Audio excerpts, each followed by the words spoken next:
If you are looking to purchase an investment property this year, it is imperative that you do this one thing. Stay tuned, I'm gonna tell you what that is.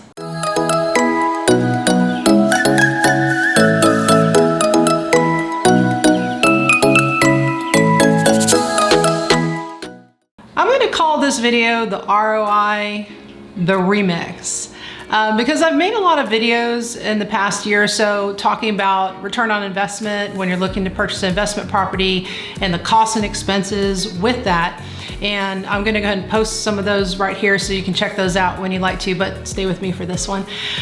So any good realtor, in my opinion, should absolutely be taking in the ROI calculation when someone's considering buying an investment property. Now, if you have somebody who, like a buyer, who is going to use the property a substantial amount of time and they really don't care how much it's rented out, so they're not really too concerned about getting any kind of, coverage of their expenses or return on that money, then that's one thing. But your average investor who's looking to purchase, let's say, a beach house or a beach condo, they're most likely going to use that property maybe 2 times a year and maybe have their friends and family use it. But the majority of the time, they're going to want to use it as a rental property and in the peak seasons, which is where you're going to get most of your income coming in, right?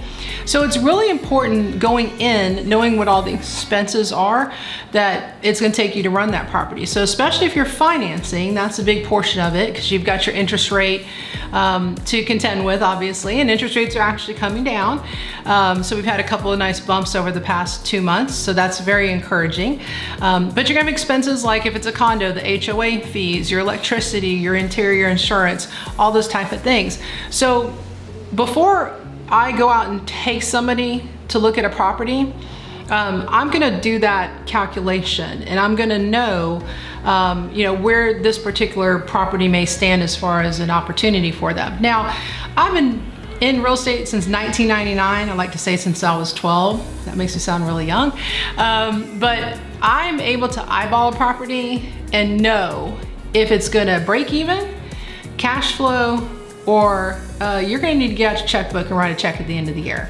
So I can look at the price, I can look at the expenses, I can look at the potential income for that property, and I can figure that out pretty darn quick. So those are type of properties where I will let you know, hey, I know that you love this, I know it looks beautiful and all that, but at the end of the day, you're gonna write a check for $15,000 for owning that property. Are you okay with that? And if you are, great. I just wanna make sure that you're informed with that and you know what you're getting yourself into. So the goal for investment, obviously, is to make a profit. Okay, obviously profitability has shrunken over the past couple years with interest rates going up, insurance going up, and some other factors. So ideally, if you can cover the expenses on the property and then put a little bit of money in your pocket, that's a great place to be, because keep in mind too, you're earning equity on the property and you're also being able to use the property. So there's value in that for sure. But there's a few new things this year. There's a couple of new laws that have just, well, they actually came out in 2022, but they're not effective until the end of this year, that are going to potentially change the landscape of the profitability factor for some particular condo buildings. That's the structural integrity reserve. I'll say that slower because I just kind of bobbled out. Structural integrity reserve study, also known as SIRS, if you like that.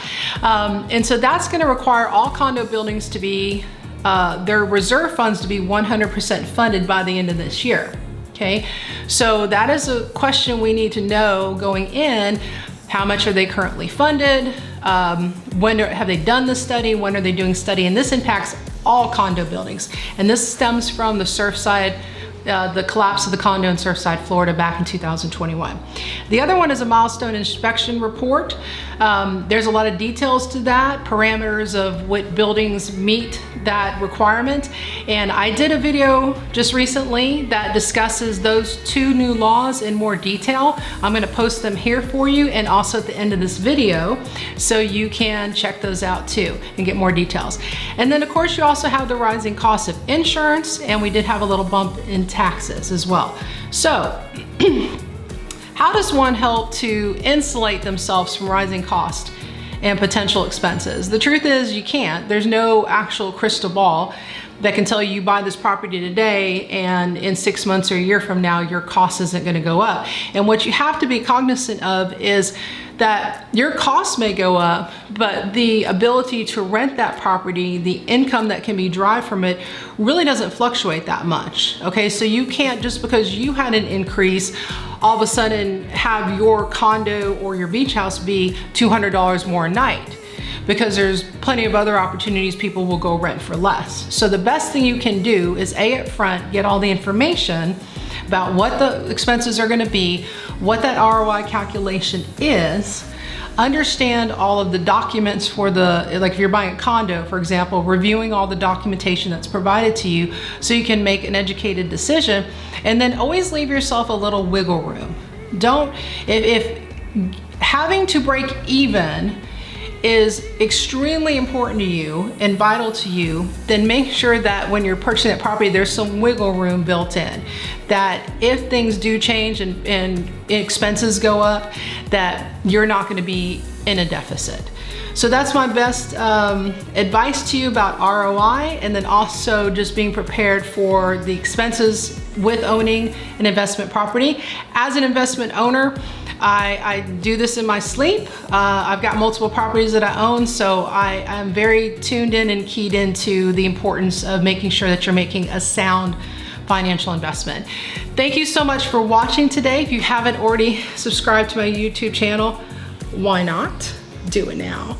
And also like this video and comment, and if you have any more type of videos that you'd like me to make, anything specific, feel free to shoot me a message or leave a comment as well. Have a great day. Bye.